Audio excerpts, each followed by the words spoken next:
आज आम्ही नागपूरच्या नागलोकला भेटायला जाणार आहे, मी आणि माझी फॅमिली.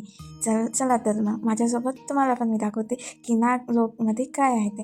हे आहे नागलोकचा एंट्री गेट आणि इथे आपला झेंडा आहे एंट्री गेटवरच आणि तिथे नागलोकचं पूर्ण लिहिलेलं आहे नेम. त्याच्यानंतर जेव्हा आपण एंट्री करते तर आजूबाजूला हिरवीगार आहे, जिकडे तिकडे फुलं फळं झाडे आणि झाडे इतकी सुंदर आहे. तर झाडाला इतकी सुंदर सुंदर फुले आली होती की खूपच छान. समोर जेव्हा आपण एंट्री करते त्या गेटच्या समोर खूप मोठी भगवान तथागत गौतम बुद्धाची मूर्ती आहे आणि आजूबाजूला असे झेंडे लावले आहे आणि साईडला असे ग्रीनरी आहे. नीट अँड क्लीन आहे पूर्ण आणि इतकं सुंदर वाटते वेदर. तुम्ही जेव्हा इव्हनिंगला गेले तर खूपच छान वाटते. आम्ही इव्हनिंगला गेले होतं, तिथे इतकं छान वाटत होतं आम्हाला की खूपच. तिथे साईडला गौतम बुद्धाची मूर्ती म्हणजे असे बॅनर आहे आणि हे मी आहे जस्ट स्वतः फोकस करत आहे आणि मग याच्यानंतर आपण पूर्ण एरिया असं फिरणार आहे. चला तर मग हे गौतम बुद्ध विहार आहे. इथे बुद्ध विहार आहे. हा बुद्ध विहारकडे जाण्याचा रस्ता आहे. इथे आजूबाजूला इतके मोठे मोठे वृक्ष लावले आहे की तुम्ही तिथे म्हणजे बुद्ध विहारामध्ये प्रार्थना करून आले, वंदना घेतली आणि तुम्ही वंदना घेऊन इथे बसायसाठी पण बेंच आहे, तुम्ही आरामात बसू शकता. आणि हे जे विहारचं पूर्ण असे स्ट्रक्चर हे एंट्री गेट आहे बुद्ध विहाराचा मीन्स विहार. आणि जे गौतम बुद्धाच्या हे म्हणजे तुम्ही जेव्हा एंटर कराल ना तुम्हाला इतकं शांत वाटेल आणि विदाऊट मीन्स तिथे काही असं ए सी किंवा वगैरे काही नाही, तरी पण त्याचं डिझायनिंग असं आहे की तुम्ही तिथे बसणार ना इतकं शांत आणि तुम्हाला थंड वाटेल की तुम्ही इमॅजिन नाही करू शकणार, इतकं छान फील होणार तुम्हाला.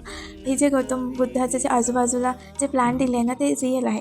तिथे इवन फूल पण आले आहे, जसे चाफा मोगराचे, ते सगळे म्हणजे रिअल आहे. आणि हे बुद्ध विहार तयार झाले आहे, याचं डिझायनिंग असं ओल्ड टाईपमध्ये केलं आहे. आणि खाली आपल्या डॉक्टर बाबासाहेब आंबेडकरचे फोटोज ठेवले आहे. बुद्ध विहारचा बाहेरचं आहे हे. आम्ही इथे खाली बसलो होतो, लिंबाचं झाड आहे तिथे खूप मोठं, तिथे आम्ही बसलो होतो काही वेळ. नंतर आम्ही परत नागलोक फिरायला मीच परत बाहेर पडला.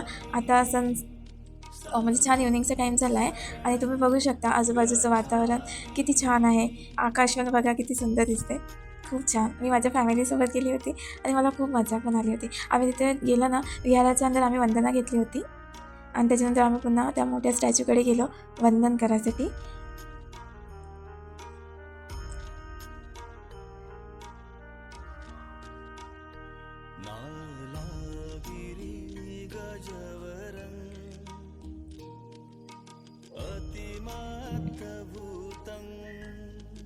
नागलोक हे नागपूरमध्ये लोकेटेड आहे आणि आपण म्हणजे खूप फेमस आहे ते नागपूरमध्ये.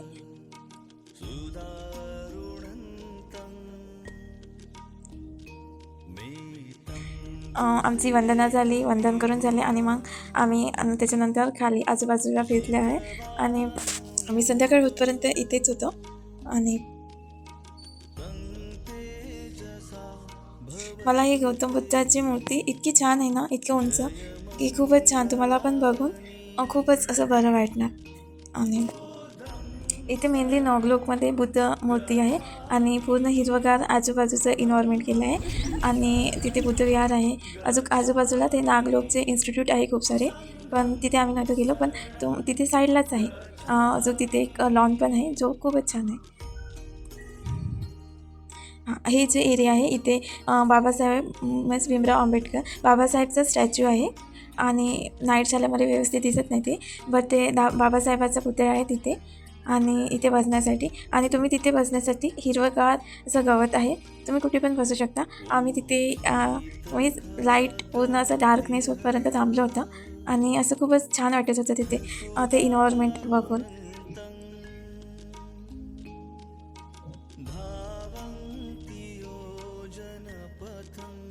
आता सायंकाळची वेळ झाली आहे रिटर्न जायची, त्यामुळे मी परत एकदा गौतम बुद्ध जिथे पुतळा आहे तथागतांचा मी तिथे परत गेली वंदन करायला. आणि मी म्हणजे संध्याकाळी बघायचं पण होतं की नाईट झाल्यावर ते कसं दिसतात मला. मग मी परत एकदा जाण्याआधी तिथे गेली, वंदन केला वंदन केले आणि मी परत आपल्या म्हणजे रिटर्न घरी यायला निघाले. हे पूर्ण नाईटचं मी 7-8 वाजले असणार तेव्हाच आहे. पूर्ण अंधार पडला होता तिथे आणि आता इव्हनिंगला खूप जास्त लोक तिथे आले होते. जसं डेला म्हणजे तिथे असतातच मोस्टली, पण मी जेव्हा रिटर्न जात होते तेव्हा मला जास्त लोक दिसले तिथे. आणि मी आता तिथे वंदन केले आणि परत एक व्हिडिओ मी स्वतःसोबत बनवला आहे.